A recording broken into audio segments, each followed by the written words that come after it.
Who is mostly responsible for making the use of drugs the unpardonable sin or an unpardonable sin?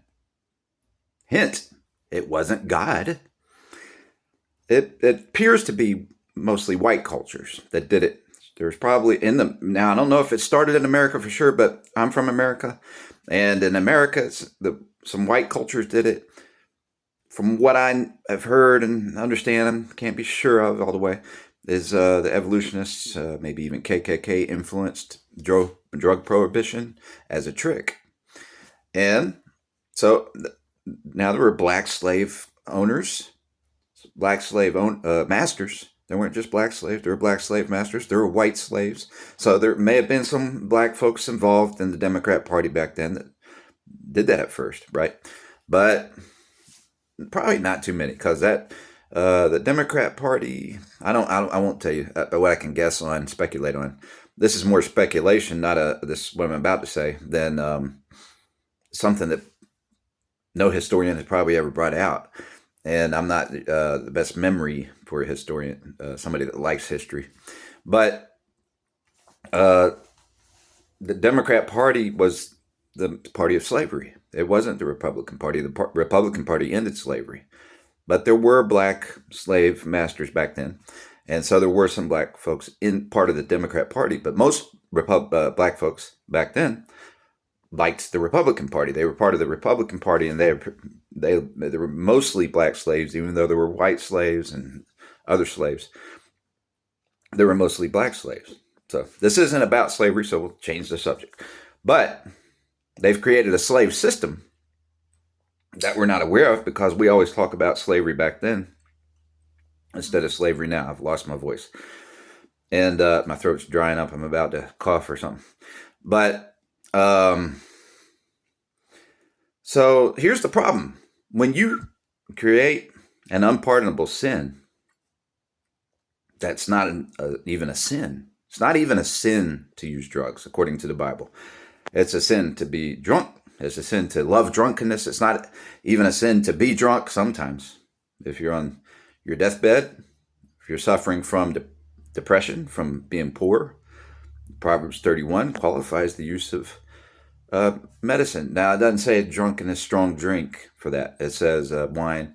But for if you're on your deathbed or in other words, in big pain too, you're allowed to be drunk, right?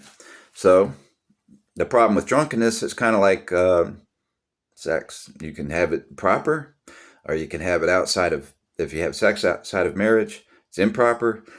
If you have alcohol outside of medicinal use, it's pretty much improper. I guess that's the summary. And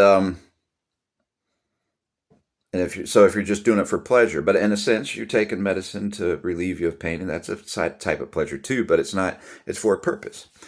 Anyhow, that's hard to call. People are too picky about that because there's a lot of danger in it. But it's been used as a trick to make a segregated culture, slave culture, to the dealing system. They've dumped it. They used to say they dumped those things on Black America. People used to hear that.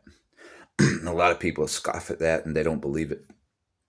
But if you look at what's going on with fentanyl now, you see who's dumping fentanyl.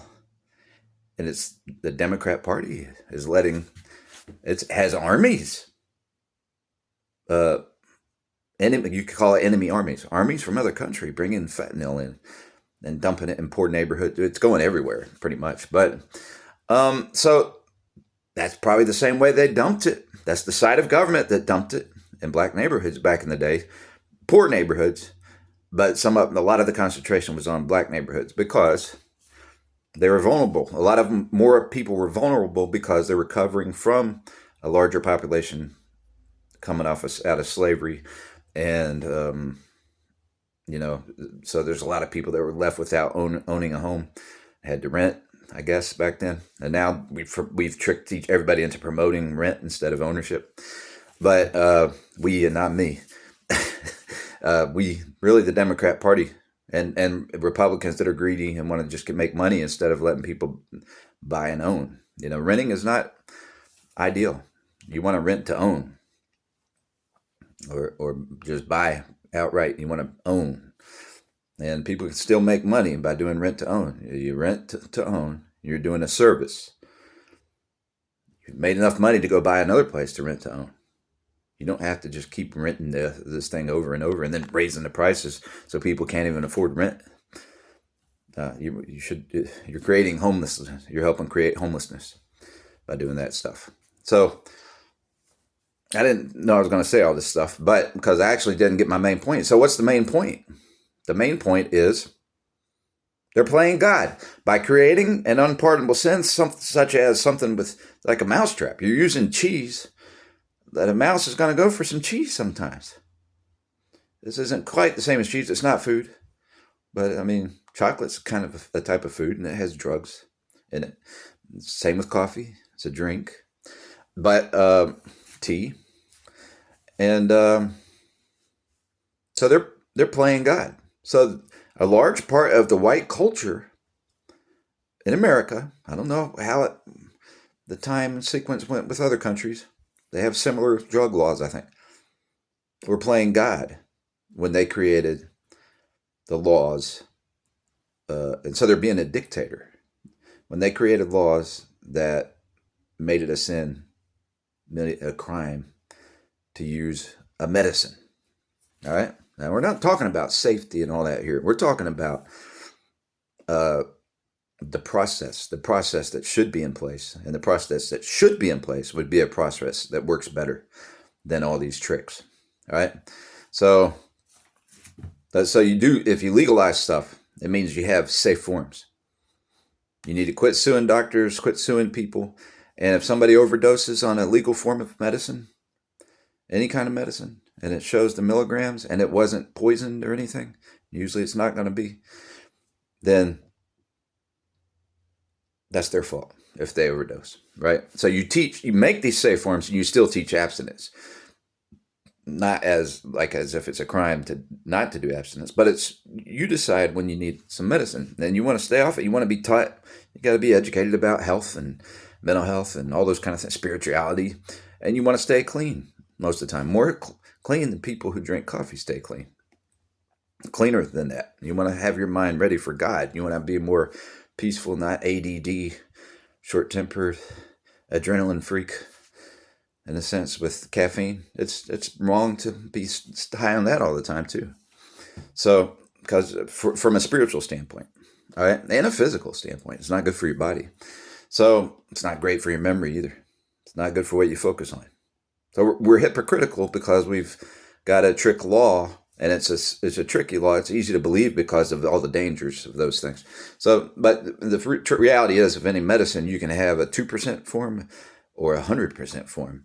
And in the streets, you got 100% forms, plus they mix it. It's like if you made coffee illegal, and I've said this before, but if you make coffee illegal, it'd be as dangerous as other drugs in the street because they'd mix it with stuff. And you'd be allowed to be robbed. You'd be paranoid of going to jail. You'd be isolated and stuck. But people are going to want that coffee still. So it's a predatory law. It's a trick law to steal people's property and be a dictator, and to isolate people and make a high class, low class. And so it's a big trick. And that's why I have taken certain people off my list of favorite commentators on TV, such as Judge Janine and Jesse Waters, because they're playing that trick. Now, they may be not knowingly playing it. They may be convinced that drugs are the problem. I've heard them making stereotyping homeless people the other day, and I just took them off one of my lists where I promoted them. But they were stereotyping homeless people, saying that all of them are just on drugs. They don't want housing. They just go in there and mess up the housing. That's not true. There's actually a lot of people who use drugs. Women's, I guess, use powder coke. That all they do is want a clean house when they do it, and they love having a clean house. But I'll tell you who messes up people's houses and apartments is the dealers. It's the cartel. It's not the users. But now sometimes users are part of the cartel. But that's a regime. That's part of the communist takeover. They're helping the communism and helping make people homeless and all that kind of stuff. There's a lot of tricks to it. So, but the bottom line is, I just wanted to comment that. But white culture, black culture. There's various cultures within white and black communities, and we all are sinners, and we all need to trust Christ, and that we're one human race from God, Adam, and Eve, from Noah's family after the flood, and we need to start looking at things in the real way and be a little more forgiving, merciful, and all those kind of things. Adios.